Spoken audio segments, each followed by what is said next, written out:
Lee Spencer, Catch Fence. Coach, can you just talk about Ty tonight? How he kept just going along, had a solid finish, and, morale builder. Yeah, it is. I think it's just building steps, taking a step. I think this is the most laps he's led. And so it's just kind of one step after another for a young guy. I think the only young guy that came into our sport and just killed it right off the bat is sitting next to me. It's the only one we've had, I think. So it's hard work. Ty's going to have to earn his way. And I think tonight was a really a big step for him.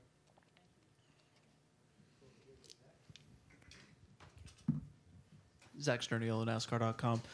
Coach, I'm curious. Sorry, on your left. Yeah.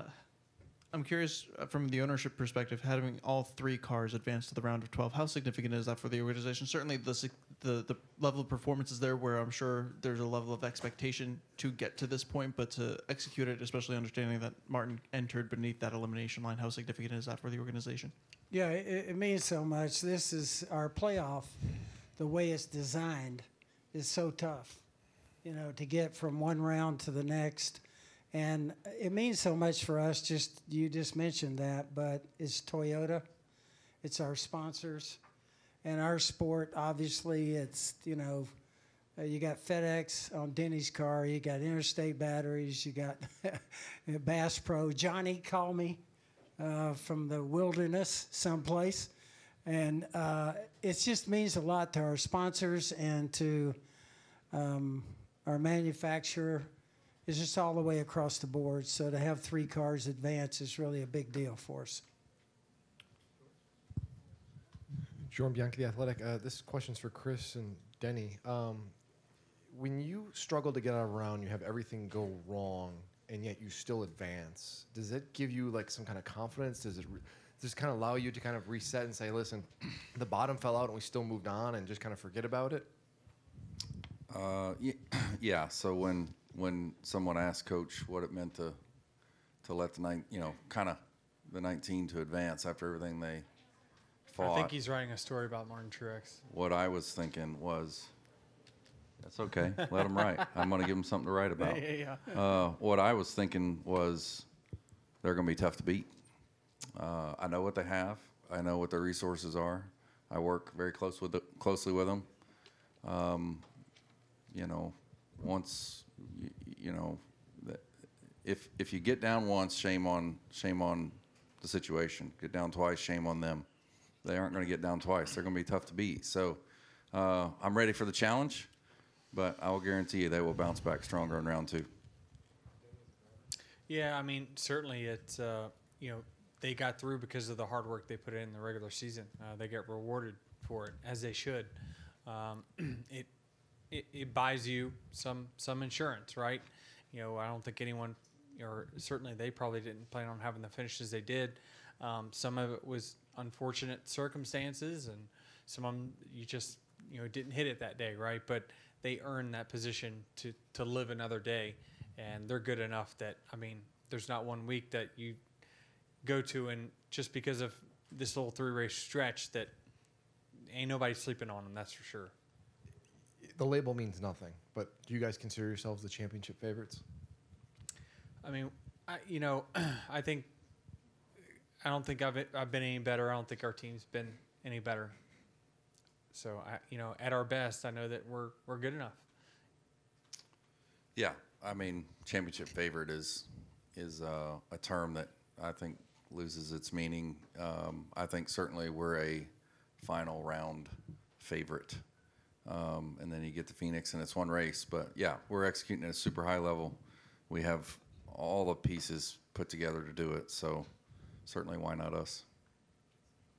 Thank you. Adam Cheek, Franchise.com. Coach, what does it mean to win at Bristol so much on your left? 15 wins there in the last 14 years. What does it mean to win there so much and have that level of excellence at a track like this? I think for our whole sport, if you ask fans all across the country, NASCAR fans, they're going to rate this place as one of the absolute favorites, the place where they like to come. I remember all the way back to Dale Jarrett. I asked him what racetrack do you like the best, and he said Bristol. The sense of speed, and I think it's really hard. It's hard on machine and driver. And for Denny to be as good as he is here, I think it says a lot for the talent of a driver to be able to come to Bristol. So we just think it's a special place. And so really appreciate something like tonight where we do run good. I mean, you guys could have swept this whole round, so you're on it. But how do you keep that up at this point going forward? I mean, no race owes you a thing. This sport owes you nothing. In fact, it will take from you far more than it gives to you. We had to talk about that today. So you just have to do it for the love of the game and show up every week as prepared as you can show up, and thankful that you get to play a game for a living at the sport's top level, and you have all the pieces that it takes to achieve greatness. And whether you get it or not, you know, that in the grand scheme of things isn't necessarily what it's all about. And we're going to keep taking that approach. It's been working well for us, and see how it goes. I think we definitely have all that it takes to do it. Zach? Zach Sternale, NASCAR.com. Denny, Bubba entered knowing that Bubba was 19 points out. He points his way into this next round on merit. This, especially after crashing at Kansas, this could have been a really heavy weight for him. To see him overcome that, how significant is that for you as the car owner to have seen his growth to this point? Yeah, I'm really happy with, where that team is progressing to, and, really happy for Bubba. I don't think he's the highest he's ever finished is 20-something in points. So he's doing well. He's really working on his craft, and he's doing all the right things, and he's, studying the right things, and he's really working with the team well. Him and Tyler are working really well together. And yeah, I'm very happy with the trajectory that whole organization's on. I mean, that's just, not 3 years complete, to have two cars now in the round of 12s, very, very humbling. And certainly, our goal going into the year was to have two cars in the playoffs, and now to have two in the next round, it's, this is just icing on the cake. This is nothing but bonus from here on out. Is there any more questions for Chris Gabehart? We'll go to Dustin. Dustin Long, NBC Sports. Chris, I don't recall hearing you talk about for love of the game as much as you have tonight. And I'm curious, is that something you've always had, maybe I've just missed, or is that a new idea, philosophy? Obviously, with this team, every year you guys are so strong. We talk about how strong you guys are, and then, what happens. So is that more of a philosophy or way to the mantra for the team this year in a sense? It's just a reminder for myself. Listen, there's no way you can perform at this level as well as this team does and not love the game. It's impossible. You cannot put in the amount of effort that it takes to compete at this level without an extreme amount of passion for what you do. It's impossible. But I think sometimes we let the numbers and the Kansas wins that slip away and the Darlington wins that slip away, and you lose the pole by 0.008 of a second. You get caught up in the numbers. You get caught up in the details. And the details and the love for the pursuit of perfection is what brings you to the opportunities to win. They do not guarantee it. And again, they will take it from you. This sport will take it from you more than it gives it to you. But I think it's just important to keep focus on how lucky we are to do what we do. And even on your worst days, things won't be that bad. And I just think that's an important message for everybody, not just our team, but it's certainly a great spot to be in, and I don't take it lightly. And for you and Denny, you referenced Kansas, but you both talked about how last week was 60, and how many of those opportunities you hadn't won. And I 20 think, of 61 now. But see, you always hear that you shouldn't say the negative aspect, because that's the thing that gets stuck in your head. And that's, if I'm the crew chief, I say don't go long on the box, then that's the last thing you hear. So if you guys are focusing on the races that you lose, are you not doing more damage to yourself?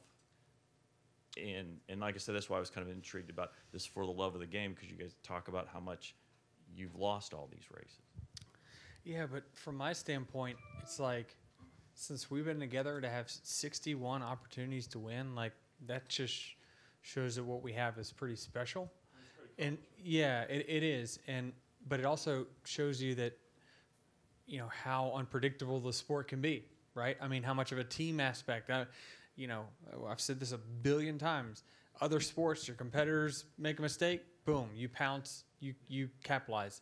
In our sport, Chris Buescher blows a tire, and it caused us a win. So it's like, it happens in our sports. You're not going to win 100% of the time that you've got the best car or a car capable of winning. We're on a 30% clip right now. It's okay. I mean, it's really hard, really, in the next gen era more than ever. I think with the Gen 6 car, your win rate should be probably a little higher than that. But everyone's so close nowadays. Track positions, everything, restarts, blah, blah, blah. 30%'s not terrible. It isn't. We definitely can get caught up and, man, we should have had that one. But we keep showing up like we're doing. These nights happen because we just keep showing up. We keep giving ourselves more opportunities. And if over the next 7 weeks, he gives me a car rated number 1 all 7 weeks, by the numbers, we should win 2.5 of them, right? So we're still in a really good position, and certainly I don't take for granted that we put in a lot of work to do this. This doesn't, as Chris says, doesn't happen by accident, right? We're clearly doing something right, and but at times you do have to remind yourself that it is a game. We get to do what we love, and I still love it as much as I ever have. I do. And a lot of it is because I show up every week knowing I can win. There's been many years that's just not been the case, but there's just something special about this year and really the last 4 or 5 that's just been a lot of fun from my standpoint. Chris, thank you for your time. We'll let you get back to tech. Any other questions for Coach? And Coach, we'll let you go as well. Thank you so much. Okay, let me mention one thing. I always think about our people back, the 450 people at work there. I wish they could be here. I'm glad that we get to hang a banner where I get a chance to thank them. But JD was always focused on everything that happened with our race team. He relayed it back to those people and the obligation that we have to take care of them. So I just really appreciate them and the fact that we can live in a country where we can race cars and do this, have the fun that we have, and provide a place where people can maybe stay for their entire career. I just want to emphasize that, how fortunate we are. Most people around the world don't even have enough to eat, and we get a chance to do this. So, and JD was always focused on that. Thank you. Thanks. Thank you. All right, we're going to Michael, then Bob, then Cole. Michael Massey, front stretch. Denny, you talk about the march for 60 wins as a goal of yours, and you get 51 here. You're now 13th all time, but you break the tie with Junior Johnson. So now you're the most all time without that title. Obviously, you want to change that in 7 weeks, I'm guessing, to not have that title anymore. But how does that feel in this moment to be the best, the winningest without the title? Yeah, I mean, I've had a lot of great opportunities. This day and this era of NASCAR racing is tougher to win than it's ever been. There's more cars capable of winning. We all run the same parts and pieces nowadays, so finding an edge is so difficult. We all share each other's data, so there is no secrets for drivers anymore. Like, it's just to find edges it's really, really difficult. So for me, I feel very blessed and, honored to have the amount of wins that we've had in this era of NASCAR racing. I've been blessed to be with Joe Gibbs. Honestly, I didn't have to go with an up and coming team. I went straight to Cup in a race winning car. I wasn't race winning when I got in it, but the team was, right. So I never really had to cut my teeth for years with a lesser organization. So that's carried me. JGR's team, the 450 people we talked about, the shop, built me the fastest cars for decades, and then now we're racing NASCAR's car and still being successful, right? So it's really cool to win on all kinds of different tracks with different cars with different tires, with all this different stuff, and we still find a way to adapt and win. So certainly, it's nights like tonight are certainly pleasing after having a couple weeks of like, darn, we should have got them, right? Keep knocking on the door, keep showing up, keep making it to the Final Four. Eventually, your number will be called, and hopefully, this is the year for it to be called. Bob Parker's Fox Sports. I had a couple. The first, it looks like it could come down to you and Larson. You guys are both the most consistent, it seems like, with speed. What are you going to have to do to beat him over the next 7 weeks? Well, I'm not looking to beat him over the next 7 weeks. I'm just looking to try to get there, trying to get to Phoenix. Once we get there, then I'll focus on what it will take to be the best that day. It's not him, it's us, right? We know week in, week out, if we are at our best, we can't be beat. I just don't think so. But, you just never know. You just never know. But the process, I don't want to keep skipping ahead of the next round and the next round. I can't, there's no way I can focus on Phoenix right now because there's too many unknowns between now and then. But certainly this year is different. And, I told you guys before the playoffs started, this year just feels different with the capabilities of our team and the speed we're showing. So, we've raced head to head the last 3 weeks, right? And it's been kind of 1-2, 1-2, 1-2. So we don't, anything can happen. And certainly he's not looking at me over the next 6 weeks, and there's no way I can look at him. We just have to figure out how we're going to get there with a shot. And was there ever a point? Was there a point that you decided, okay, I'm going to just play to the crowd and play to the hate and just taunt every time you win? Yeah. I mean, at some point, I got to realize, 18 years in, that I'm probably not going to win the most popular driver award.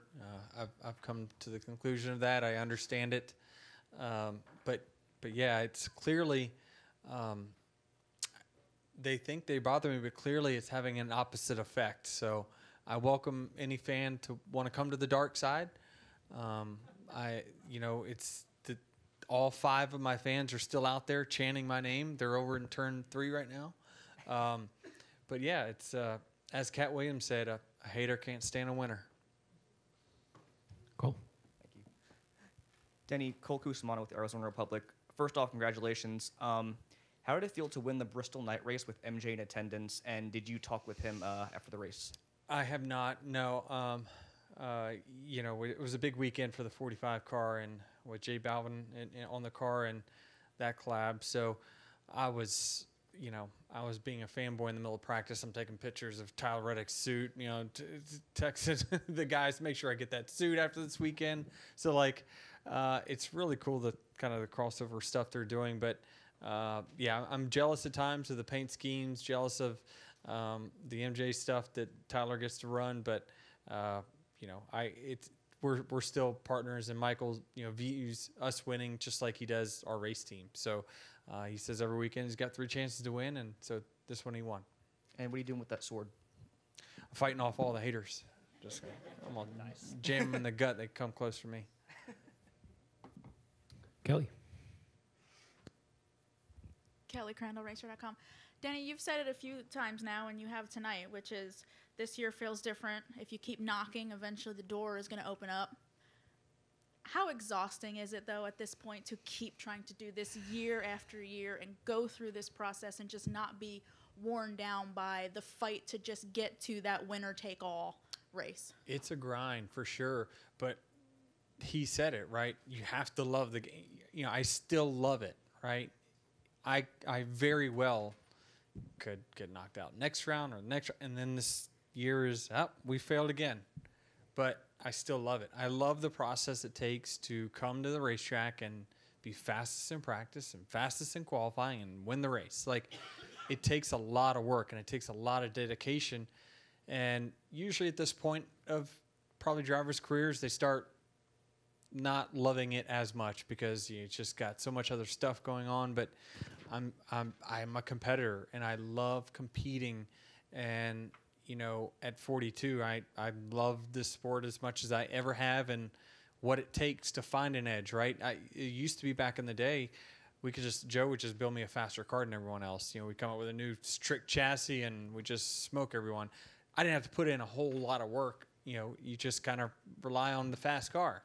Now, with everything common, the driver's the number one X factor in your performance week in, week out. That is a fact. So it's on my shoulders to find the edges, find the gray areas of where can I get better, where's my deficits, and I enjoy that process.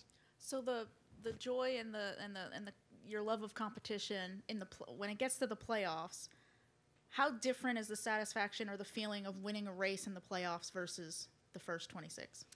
Yeah, it's different for sure. You know, it's like, you know, this is different than if we would have won Darlington, right? You know, because even after Darlington, now you still got work to do in this round where, you know, I think a couple years ago we won the first race in the first 2 rounds. And so we had 4 races where we were kind of, all right, well, let's just move on and work on the next tracks in the next round. But right now we're in the grind of, okay, well, we're week to week because, you know, up until this week where we felt pretty locked in.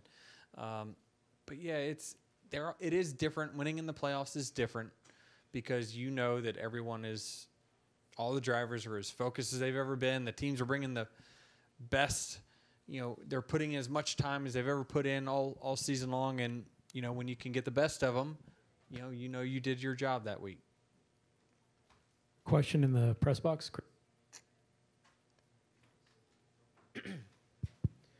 Until we have a question in the press box, Chris Knight. Hold on.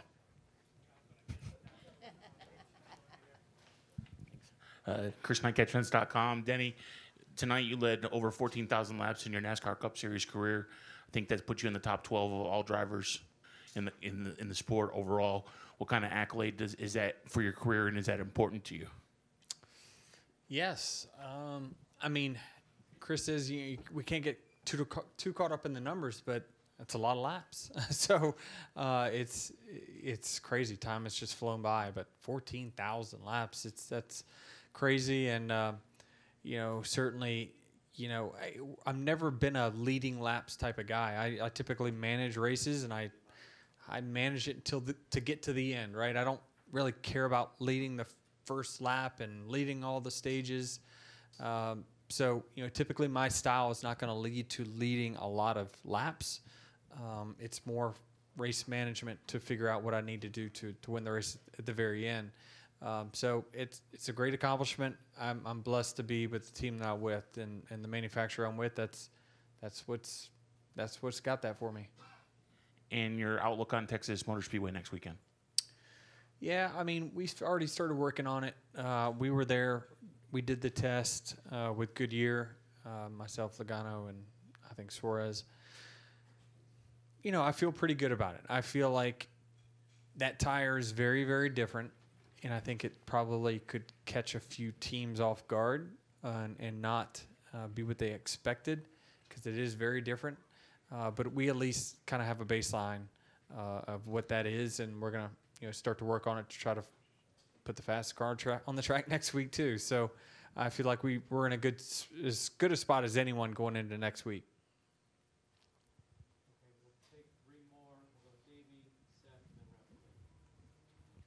Davey Siegel with SiriusXM. So, last year you were talking about how you like to thrive on chaos. This year you said with the two 2311 cars in the playoffs, your focus was going to shift a little bit from being team owner / driver to pretty much just driver. With both your cars now on to the next round and you now having 3 races under your belt with that whole new situation, how do you feel like you're handling everything as driver Denny versus owner Denny? It's been fun. I mean, the last few weeks I've honestly, there's more to it than that too. Like any, personal service deals that I have, sponsor obligations, my team always front loads all that stuff before the playoffs. That way, get all my obligations done. That way I have more time these last 10 races, to focus on the small details that you don't always look at during the regular season. It just fine tuning, right? It's just more time to massage your craft or the car or information you have with your team. So for me to kind of put 2311 a little bit on the back burner here the last 10, it's been awesome. I've actually had a few afternoons where I was able to sit down and not do anything, which is fabulous. So it's been refreshing for sure. I've had more time to hang out with friends and play golf if I want to, or basketball leagues started back up. My team's undefeated there. We're on a roll. So I'm having fun right now. I really am. So it's there's a lot of stress with the ownership side for sure, and we're working on a lot of different things, and sometimes it can kind of scatter your brain in a ton of different ways. But it certainly helps me sleep better because I'm not, my mind's not in a creative mode or thinking mode right before bed. There's a lot of benefits, and obviously on track's been really good the last 3 weeks. Denny, Seth Egger, kicking tires. You mentioned the cool factor as far as the collaborations with J Balvin and MJ. How much of a morale and motivation boost can that be for 2311? It's good. I mean, those guys know what they're representing.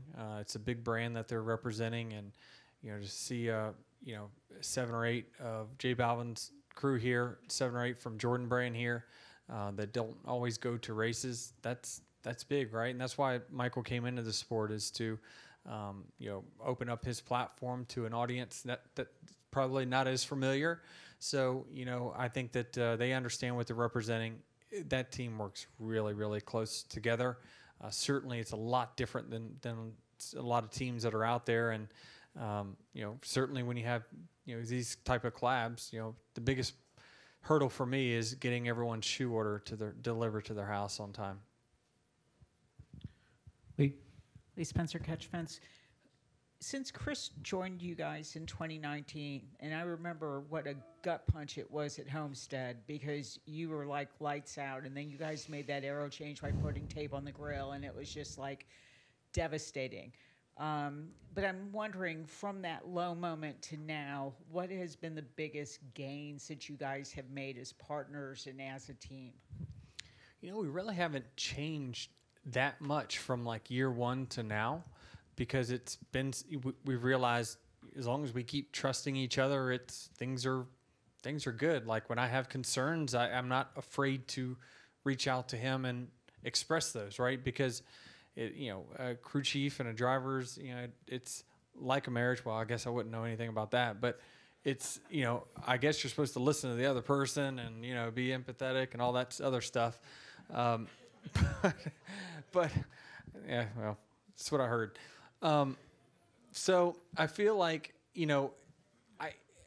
I can't be afraid to say, hey, I have concerns about this. And he can't be defensive when I have those concerns. And then when he tells me, you knucklehead, you shouldn't be doing this, you should be doing that, I understand it comes from a place of him wanting me to get better, right?